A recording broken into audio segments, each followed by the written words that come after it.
Samaria, Sibate.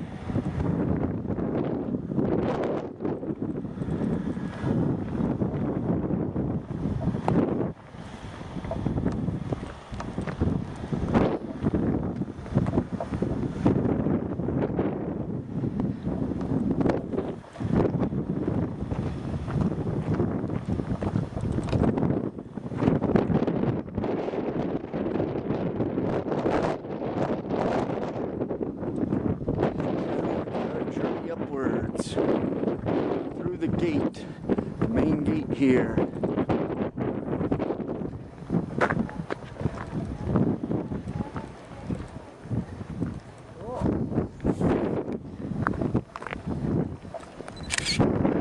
Trying to get pictures as well.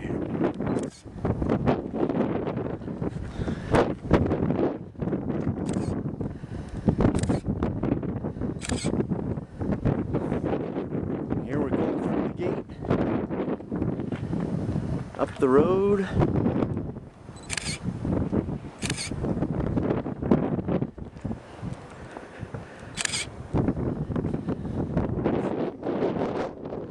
Here's on the other side.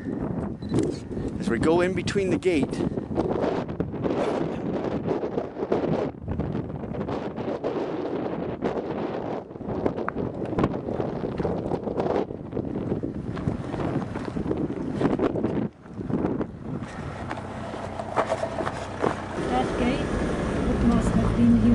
Yes. Unbelievable. Was.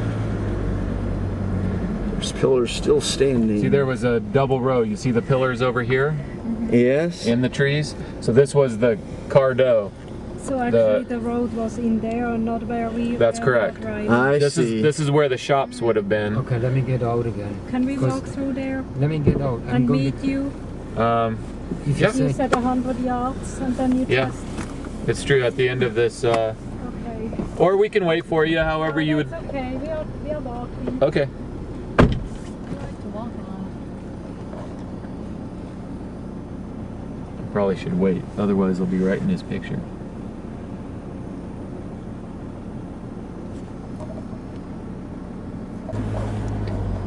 So we're not in any danger with this license plate? No, I mean, you know, everybody is trying to figure out who we are. We're not like we just stopped at that restaurant and they want to know they're wondering, okay, we're not probably Jews or we wouldn't have stopped. So, you know, what are we doing here and why did we stop at their little shop? That kind of thing. So they're trying to figure that out. They were trying to, and the one thing you don't want them to think is that you're Israeli, that you're Jewish. Did they think that at all? The policeman at Joseph's tomb wanted to know for sure if we were or we weren't, so he just flat out asked. And that's when I was saying none of us are Jewish. Yeah. We're all American.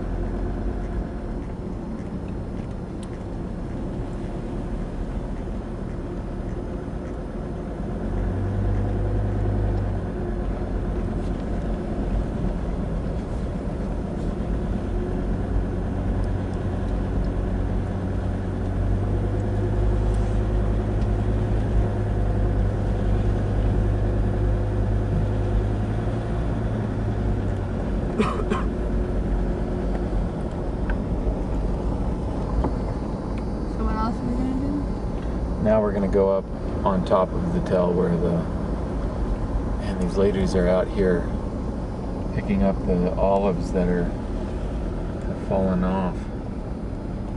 That's kind of desperate.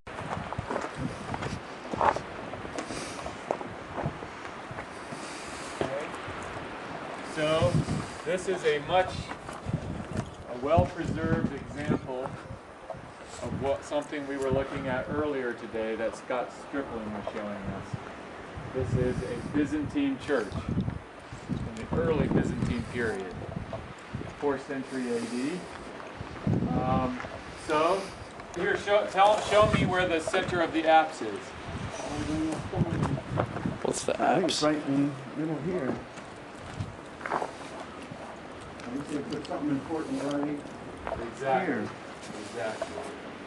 This is the center of the apse right here. So what this church commemorates, we can tell by the architecture, it says it happened right where I'm standing. Anyone want to guess what that is?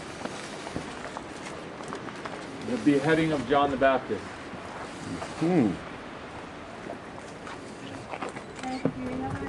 Yeah.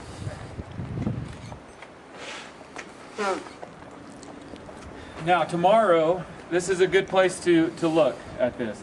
Let's talk about the Church of the Holy Sepulchre for a moment, okay?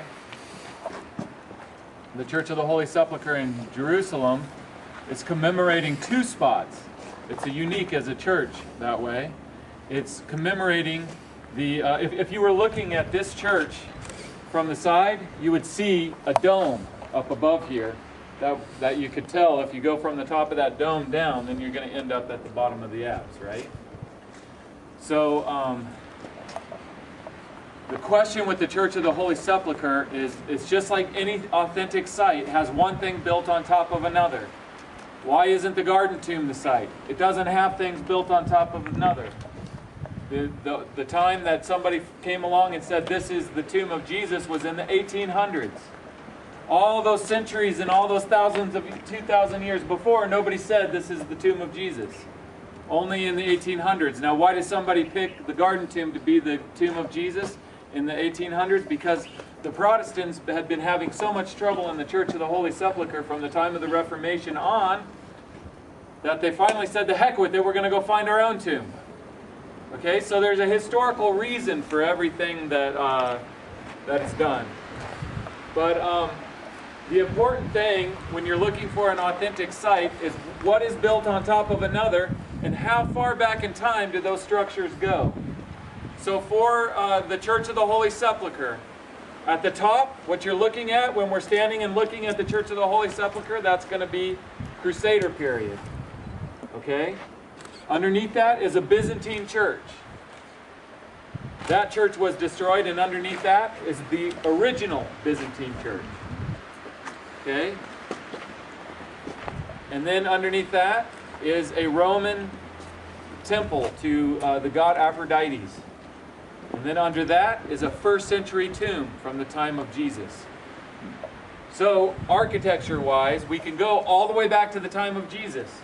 We also have the earliest Christian pilgrim inscription that we've ever found that predates the Byzantine church.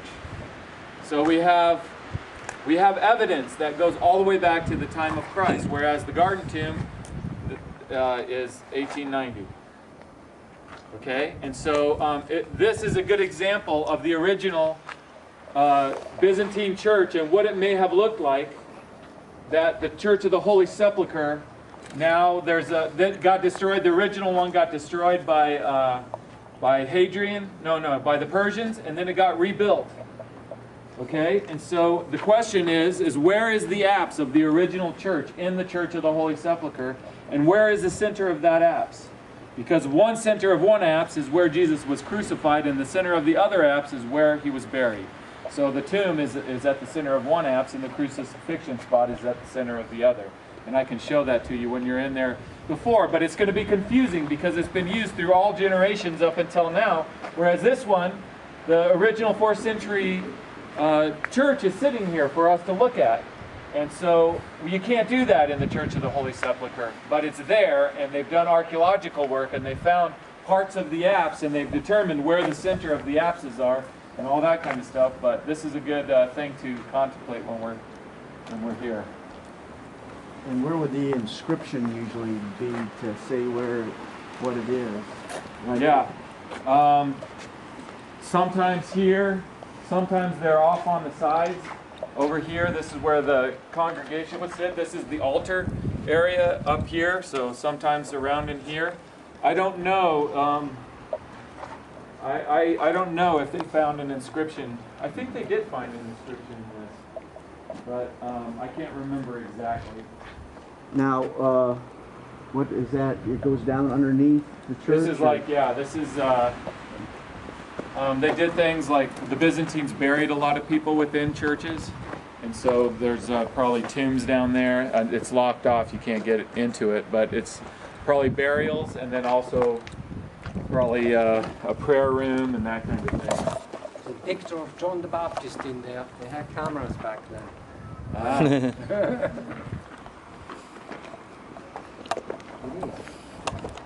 Kathleen Kenyon was also part of this dig. She kind of got her start here, and then you would have continued into the temple. There's also bones found all around here, as there was in Shechem, as there are in all these temples. Animal sacrifice is part of. Picture going down. So look at the size of these capital bases that are up here. That's big. Yeah, these are of the temple itself. Would there be another like statue back of Augustus? Where was his tomb now? You got to come over here and then look back at the entrance.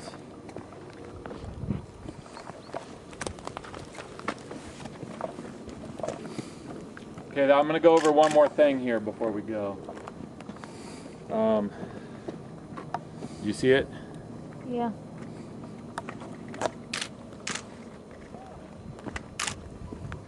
I was showing some of you the stones down